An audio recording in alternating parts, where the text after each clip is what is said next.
Imaginen esto, 5 a 1. Es una proporción asombrosa, ¿verdad?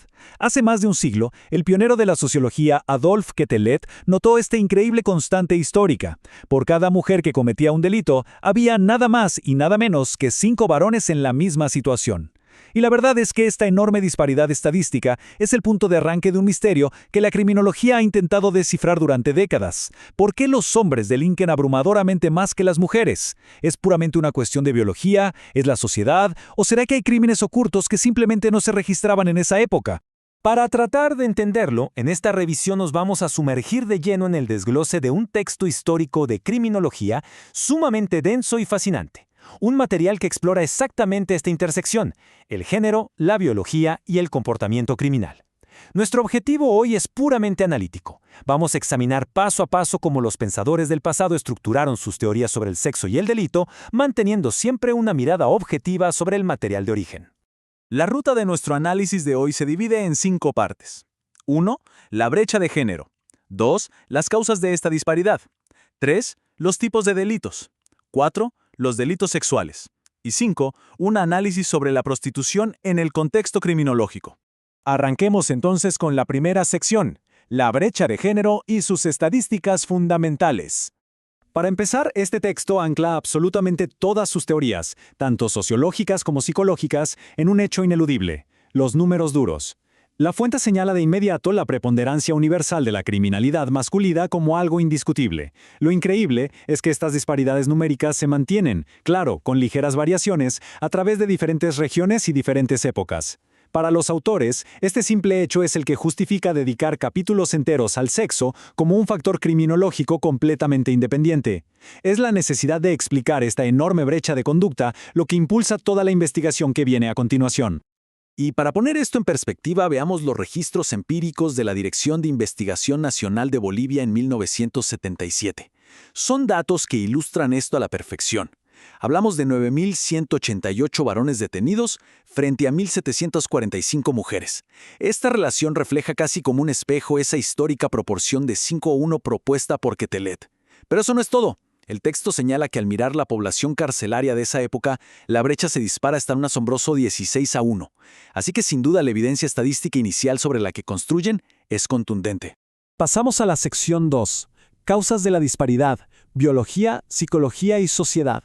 Una vez que se ponen sobre la mesa estas cifras, el texto intenta ir a la raíz del problema, diagnosticando las causas de esta brecha a través de 3 lentes distintos: la biología, la psicología y la sociedad. Aquí es donde la criminología histórica nos revela cómo categorizaban el mundo en aquel entonces. Es fascinante ver cómo la fuente clasifica los rasgos que consideraban inherentes a cada género para explicar el crimen.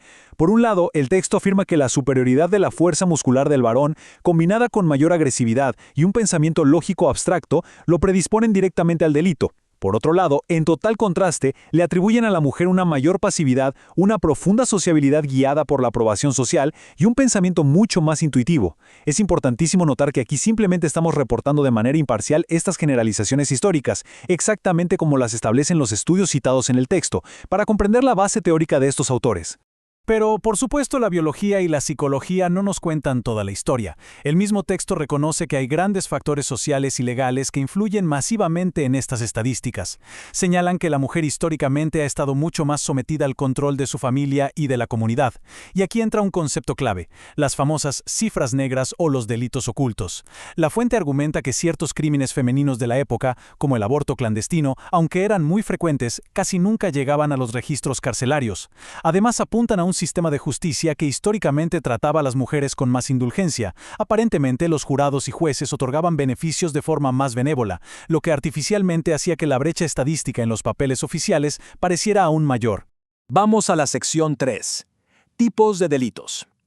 La diferencia cualitativa. En este punto, el análisis da un giro sumamente interesante. Ya no estamos hablando solo del volumen total de crímenes, sino de la diferencia cualitativa, es decir, hacia qué tipo específico de delitos se inclina cada sexo estadísticamente. Fijémonos en los registros de La Paz de 1978, porque lo dejan clarísimo. Mientras que los crímenes violentos, como el homicidio, están dominados drásticamente por varones, 82 frente a solo 2 mujeres, la delincuencia femenina tiende a agruparse más en delitos de naturaleza económica o no violenta. Ojo, los números de las mujeres siempre son menores menores en total, pero la proporción cambia drásticamente según el delito. Para el texto, esto sugiere que los crímenes masculinos nacen de tendencias agresivas, mientras que los femeninos muchas veces se relacionan con factores económicos o ligados a la preservación del hogar. Y profundizando en estas diferencias cualitativas, los autores hacen hincapié en lo que ellos denominan delitos especiales, ofensas que consideran casi exclusivamente femeninas en la historia criminológica. Aquí incluyen crímenes vinculados a la maternidad, como el infanticidio, y destacan métodos muy específicos. Por ejemplo, catalogan el uso del veneno como la clásica arma de mujeres, o mencionan la desfiguración con ácidos motivada por la venganza. Todos estos elementos, según los académicos de la época, ayudaban a trazar un perfil histórico muy particular de la delincuencia femenina. Entramos a la sección 4. Los delitos sexuales, instinto y desviación. Al examinar con lupa cómo se categorizan las ofensas vinculadas al instinto sexual, los autores despliegan un marco sociológico enorme. Sus causas van desde lo puramente fisiológico, como impulsos naturales que no han sido educativamente canalizados, hasta estados patológicos complejos. Pero lo que resulta verdaderamente revelador aquí es el inmenso peso que le dan al entorno. Señalan factores como la desorganización de las familias, los vecindarios donde el alcoholismo expande cada día y los extremos sociales absolutos, tanto la riqueza desmedida como la pobreza extrema. Incluso apuntan a fenómenos a gran escala, como las crisis políticas y las guerras, argumentando que estos eventos relajan la moralidad general de la sociedad y hacen que las cifras de este tipo de crímenes se disparen. Y finalmente, la sección 5, el análisis de la prostitución como un equivalente al delito. Este es un tema que ocupa una parte muy significativa de nuestro texto base. Hay que entender que la criminología de esa época no lo estudiaba simplemente como un tema social más, sino como una actividad profundamente atada al bajo mundo criminal. Algunos autores citados llegaban incluso a catalogarlo como un equivalente directo al delito. La obra identifica dos grandes posturas legales y culturales con las que los estados han manejado este fenómeno a lo largo de la historia. Por un lado, tenemos la posición prohibicionista, de raíz anglosajona, que percibe la erradicación legal como la meta final y considera la abstinencia como algo médicamente viable. Por el otro lado, está la posición reglamentaria, de origen francés y latino, que acepta la práctica como un mal necesario y busca gestionarla a través de registros estrictos y riguroso control de salud pública. Este contraste nos muestra perfectamente cómo diferentes sociedades intentaban lidiar con exactamente el mismo fenómeno. Para entender mejor el perfil psicológico que se le atribuía a quienes ejercían esta profesión en aquel contexto histórico, el material incluye citas directas de estudiosos de la época. Perspectivas de académicos como Politz son un ejemplo perfecto. Estas citas ilustran características que ellos consideraban completamente inherentes al oficio. Hablaban de una supuesta falta de previsión y de una propensión casi incontrolable al despilfarro, donde, según ellos, el dinero que se generaba terminaba rápidamente en manos de terceros que actuaban como explotadores.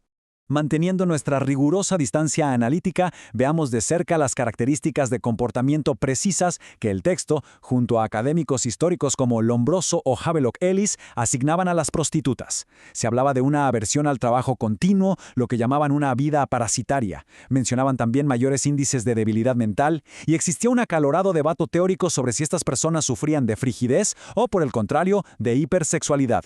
Además, remarcaban lo que percibían como una necesidad más psicológica que física de contar con una figura de dominación y protección.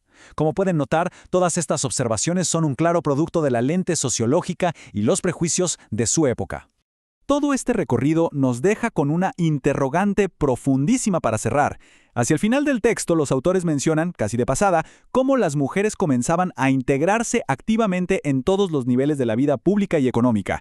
Y aquí está el meollo del asunto. Si todas estas teorías históricas basaban la disparidad delictiva en la reclusión de la mujer en el hogar y en su asunción de roles pasivos, ¿qué pasa cuando la sociedad contemporánea desafía todo eso? ¿Cómo altera el mundo moderno esta rígida proporción histórica de 5:1? Es una pregunta provocadora que nos obliga a cuestionar hoy en día cuánto del comportamiento es realmente una supuesta biología inmutable y cuánto es sencillamente pura oportunidad social. Una reflexión excelente para llevarnos de este análisis y que nos invita a seguir cuestionando cómo evoluciona la criminología.